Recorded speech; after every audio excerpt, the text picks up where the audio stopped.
¿Quién de aquí pudo venir el año pasado? Levanta la mano. Bueno, hay muchísima gente que estuvo con nosotros. Me da mucho gusto verlos otra vez. Bienvenidos de vuelta. Se acordarán que hubo, muchos momentos espectaculares en Habla 2023, pero para las personas que es la primera vez que nos acompañan, quiero platicarles de uno de los momentos clave que tuvimos el año pasado. Y es que uno de los objetivos de esa edición fue identificar los principales desafíos de la educación en México y empezar a hablar de ellos. Y para eso se preparó y se presentó un reporte que se llamaba El estado de la educación en México. Fue como un análisis inicial. Pero este año el objetivo no es solamente hablar de estos desafíos, sino decir, bueno, ¿y luego qué? ¿No? También toca actuar sobre los cómo sí podemos construir un mejor México a través de la educación y que creen, también se hizo un análisis al respecto. Este reporte, fue un análisis sistémico muy a conciencia, se va a presentar el próximo 27 de noviembre en las oficinas de la Embajada Británica de la Ciudad de México, a quien, por cierto, le queremos agradecer muchísimo su interés en este proyecto y además todo el apoyo que dieron para que Habla se pudiera hacer este año. Además, por si ustedes lo quieren consultar completo, el reporte se va a publicar tanto impreso como en versión digital en el sitio web de Habla. Para platicarnos más sobre soluciones y puntos palanca, démosle la bienvenida a Rosy Gluyas, directora general de la Fundación Alberto Valleres, Fernanda García, directora de Sociedad Incluyente del INCO, y a Pato Bichara, CEO de Collective Academy. Habla 2024. Escucha, imagina, crea, transforma.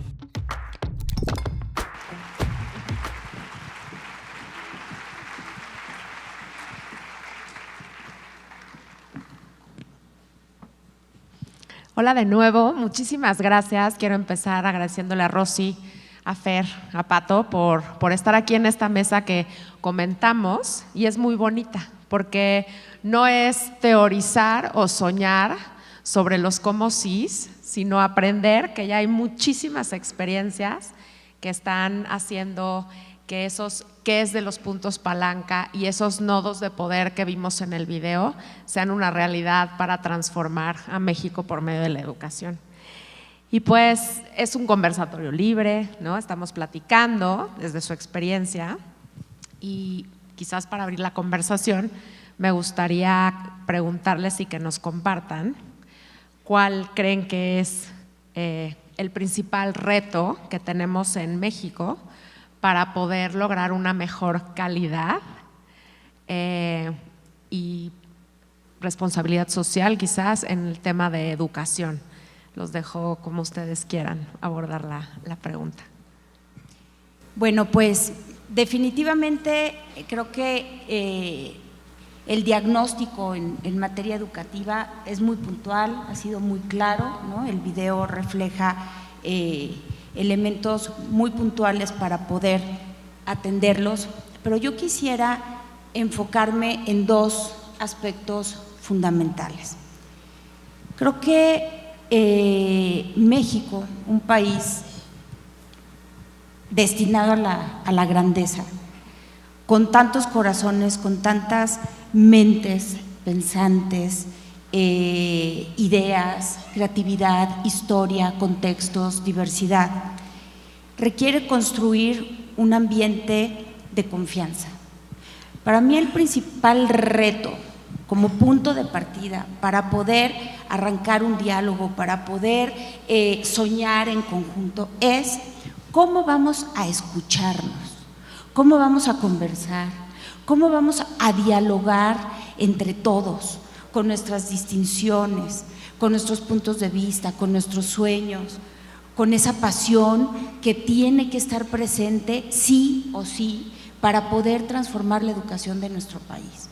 Entonces eso me lleva a el generar esos vínculos de confianza entre los diferentes sectores, entre los diferentes actores. ¿Para qué? Para construir una visión común, ¿no? Una visión común en donde cada quien aporte lo mejor que puede hacer, producto de los aprendizajes, de los resultados, de los tropiezos, ¿no? Entonces, para mí el reto más importante es cómo nos vamos cómo vamos a dialogar, cómo vamos a conversar, cómo vamos a crear un ambiente de confianza, de vínculos sanos, independientemente de la diversidad existente en ideologías, en pensamientos. Y a partir de ahí, ¿cómo vamos a construir una visión común y priorizar? Gracias, Rosy. Fer. Híjole, esta pregunta es difícil porque si tomamos en cuenta que el sistema educativo es enorme y que va desde los niños en la primera infancia hasta la educación superior, pero de los docentes hasta los sindicatos, autoridades a nivel municipal, estatal, federal, escoger un reto creo que es bastante difícil porque podemos hablar desde garantizar la infraestructura básica indispensable para que los niños y las niñas puedan ir a la escuela, pero si tuviera que escoger dos, porque creo que uno está difícil, pero si tuviera que escoger dos, hablaría sin duda de que ahorita en México la cobertura educativa está en sus niveles más bajos desde 2006.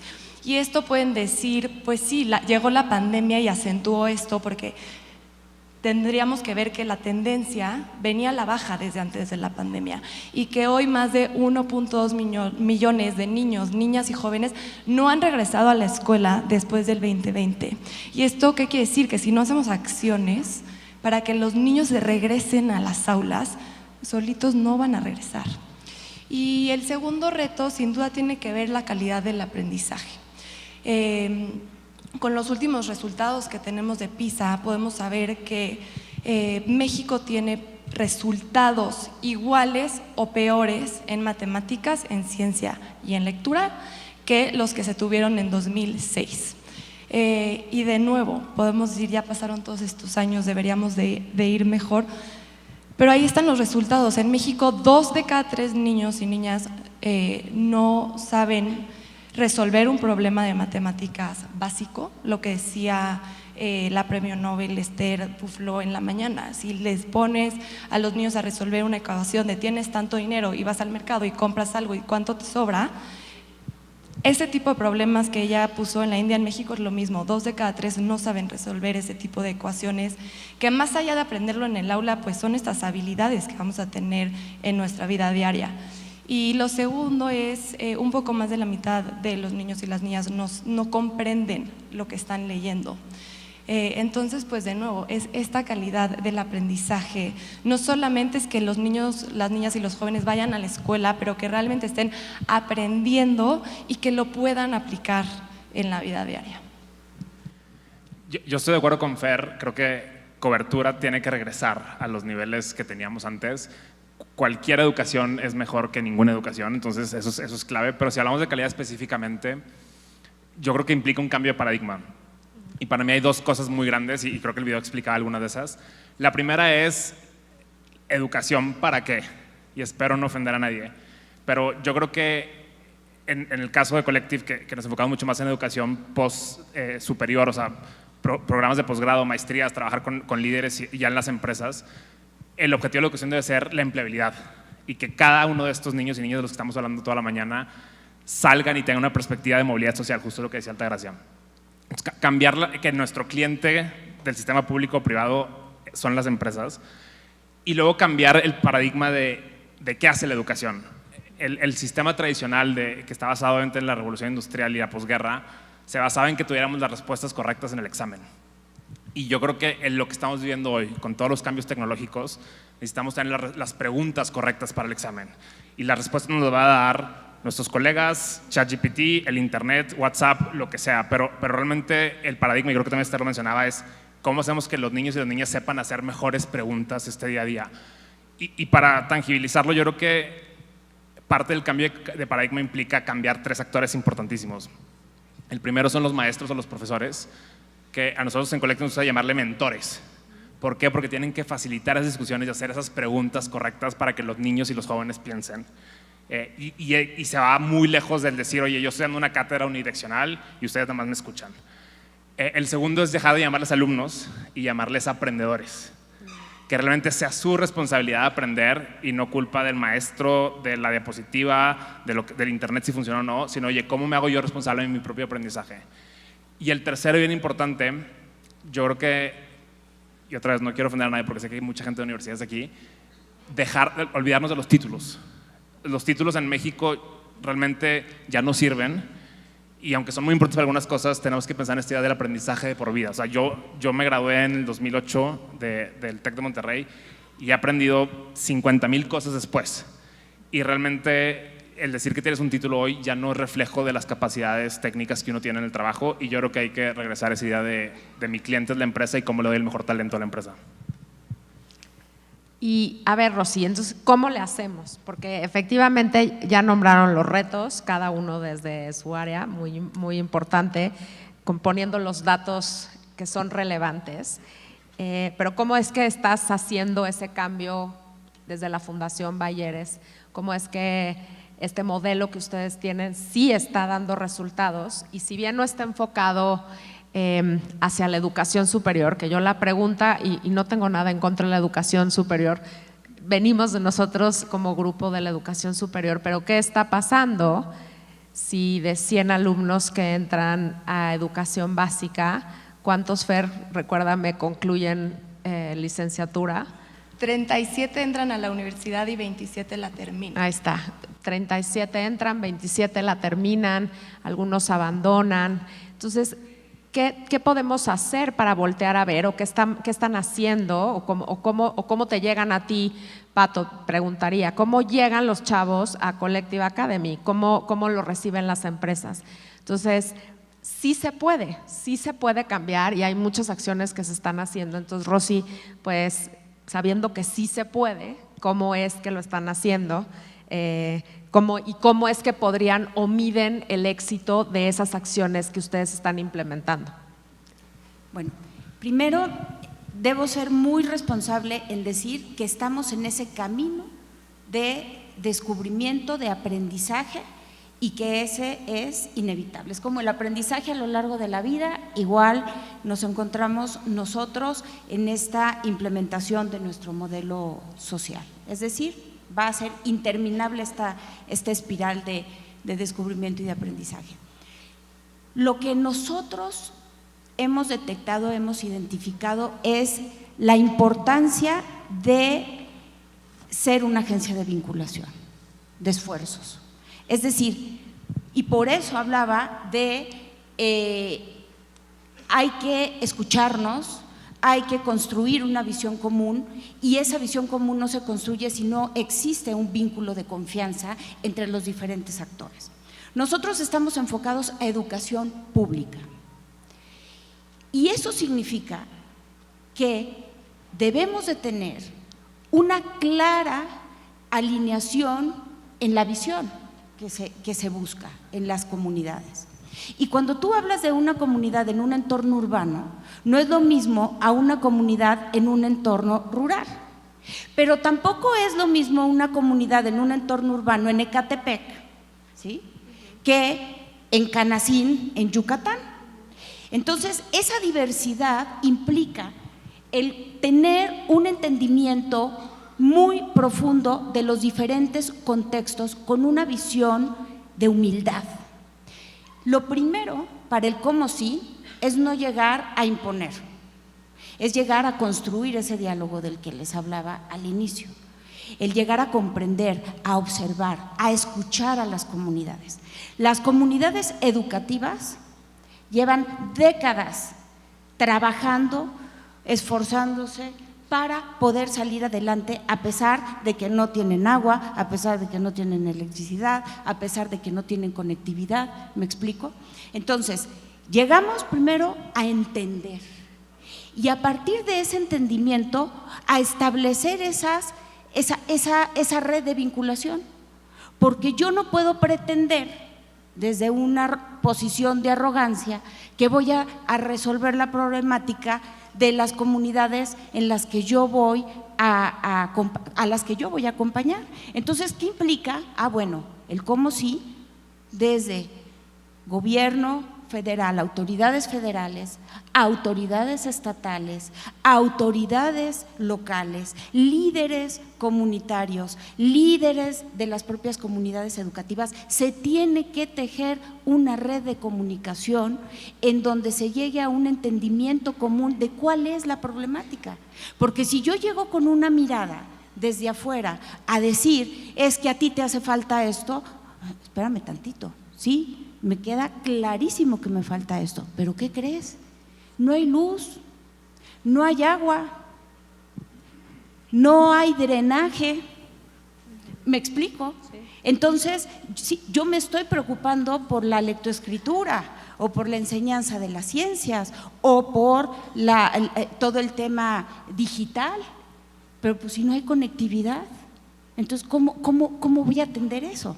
Entonces eso te ayuda a alinear la visión, a ser muy respetuosos de la realidad y del contexto de cada comunidad y entonces tejer de manera muy fina esa visión común con la participación de todos los actores sin ignorar a ninguno y poniendo en el centro siempre, en todo momento, a la comunidad. Y siempre es, ¿cómo sí? Pero ¿cómo sí? Es que no hay agua, pero entonces ¿cómo le vamos a hacer? Es que, ¿cómo le vamos a hacer? Porque ya sabemos que no, el no ya lo tenemos aquí tatuado en la mente y en el corazón. ¿Cómo sí? Y a través de esa construcción empiezan a generarse acciones y la gran mayoría de las acciones provienen de las propias comunidades. Las comunidades lo que requieren es un acompañamiento, ¿no? En toda esa sistematización. Muy bien, Fer, ustedes desde el IMCO con los datos, o sea, ¿cómo contribuye eso pues, en este tema de la transparencia, de los diagnósticos? Y para que, ¿cómo sí? No, y me encanta el cómo sí, porque siento que a veces, de nuevo, en estos problemas tan grandes del país como puede ser la educación o la seguridad o la salud, los podemos ver como este problema tan grande que no sabemos ni por dónde empezar. Y creo que pues cuando tienes estos problemas de este tamaño, empezar a partirlos, ¿no? Y empezar a ver la educación inicial y luego la educación básica, y luego la educación media superior, y entonces todo se empieza a ver un poco más manejable. Y creo que en ese sentido, por eso hay organizaciones que se han ido especializando en cada etapa de la educación para poderlo ir atendiendo por partes, pero en conjunto. Entonces, eso sería lo primero, como pues aterrizar qué es el problema que se va a atender y de ahí partir. ¿Cómo lo medimos? Pues creo que aquí, en este contexto, hemos visto cada vez menos transparencia, ¿no? en los datos de educación. Y eso es un problema en sí mismo, porque si no tenemos los diagnósticos y las personas no los conocen, no se pueden diseñar políticas educativas con base en la evidencia y que respondan a la realidad de este país, ¿no? Entonces, lo primero sería seguir generando esta información y seguir transparentándola.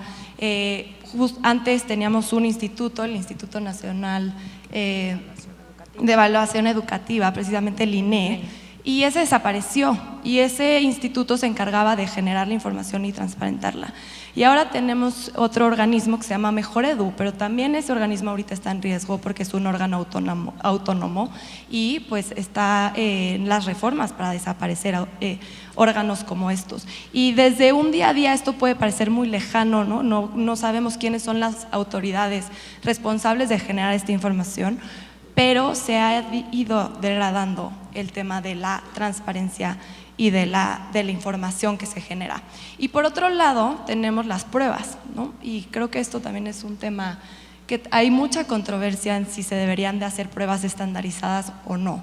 Y yo entiendo, digamos, las dos partes del argumento, pero en este contexto donde cada vez hay menos información y la información cada vez llega más tarde y con mayor rezago, las pruebas son una fuente donde podemos tener acceso a esta información. Y antes teníamos las pruebas Planea.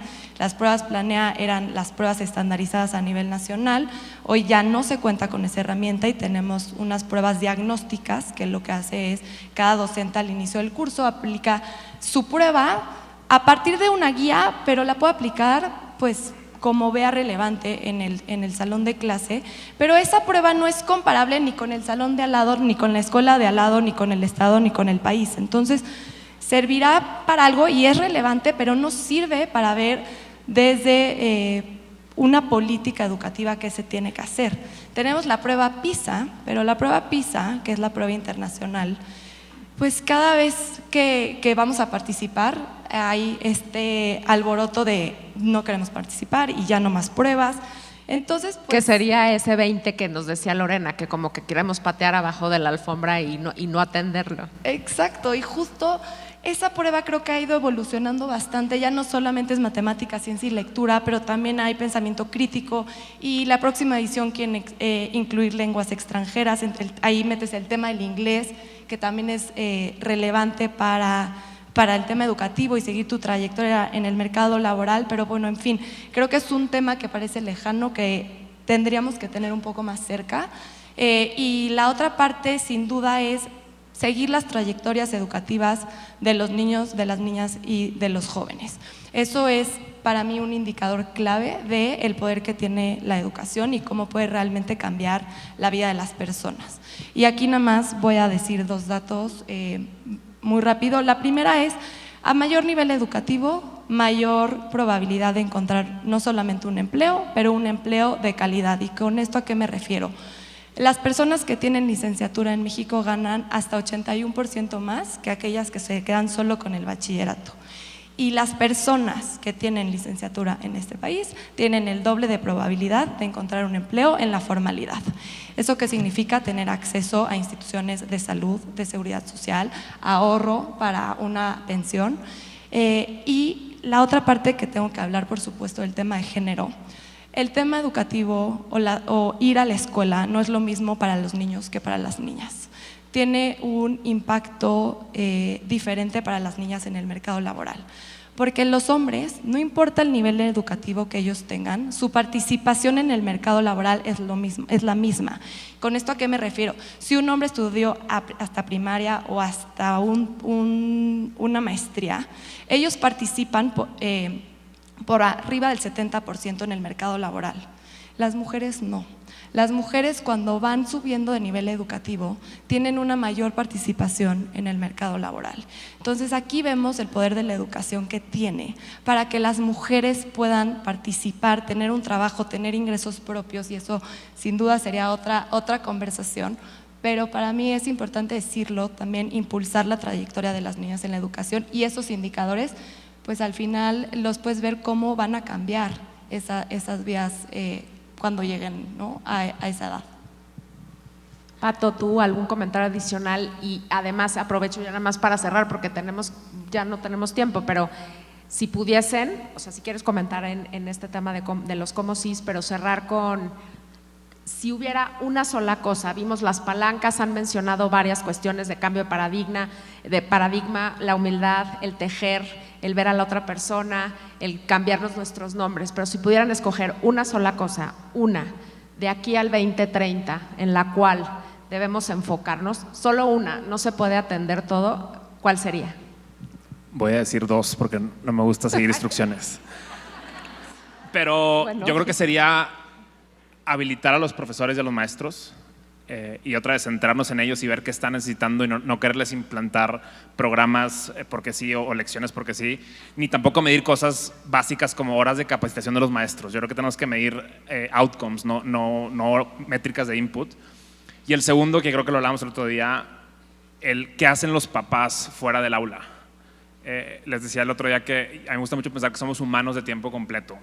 Y a veces pensamos en el estudiante como que alguien que va a la escuela de 7 a 1 y después ya quién sabe qué pasa con los niños y las niñas. Y yo creo que los papás tenemos una responsabilidad en esas horas extras, por decirlo así, de seguir educando para que nuestras hijas sean mujeres de bien. Gracias. Rosy, Fer. Repensar la escuela, repensar el concepto de escuela y transitarla hacia un hábitat educativo, hacia un hogar donde todos los miembros de la comunidad participen en la creación de un ambiente favorable para enriquecer el aprendizaje y que florezca el ser humano. Y la segunda, dentro de ese hábitat educativo, ¿verdad?, el no visualizar al estudiante como un receptáculo de conocimientos, visualizar a un ser humano integral en todas sus dimensiones: física, emocional, intelectual, cultura de paz, arte, deporte, liderazgo estudiantil, integración de los padres de familia. Es un todo, es visualizar a la educación de manera integral, plena y enriquecedora del potencial del ser humano.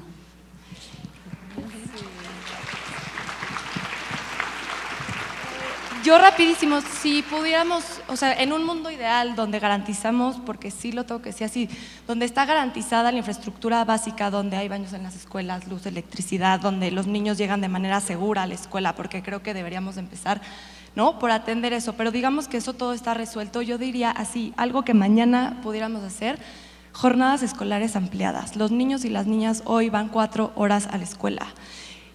Y eso al final se ha probado, México tuvo ese programa durante muchos años, se beneficiaron a casi 4 millones de niños, se les daba alimentación, actividades recreativas, deporte, cultura, y eso además permitía que las mujeres pudieran participar en el mercado laboral. Ese programa está aprobado por organismos internacionales, por los mismos institutos aquí en México, y es algo que realmente puede cambiar la vida de los niños y de los padres. Pues yo, por el tiempo, digo, no me queda más que agradecerles a los tres, creo que es muy bonito y me gustaría nada más concluir compartiendo la visión que entre todos se construyó como resultado de esas mesas que ustedes vieron y que quizá toca o resume pues todos estos puntos de atención y que de lo que va este habla, ¿no? Además de reducir la brecha de género y como ya nos han invitado desde Lorena y los ponentes anteriores a que escojan un algo a qué apostarle. Pero la visión que se construyó de aquí al 2030 es que el derecho a la educación en México se concibe como un derecho de aprendizaje a lo largo y ancho de la vida, teniendo una visión integral del ser humano. Todas, todos y todes los mexicanos, desde nuestro respectivo rol, exigimos y proporcionamos oportunidades de aprendizaje desde la primera infancia hasta las nuevas longevidades. Si eso lo logramos al 2030, tendremos un gran país y depende de todos nosotros. Así que muchísimas gracias. Y gracias a ustedes. Y sí se puede. Y sí se puede, exacto.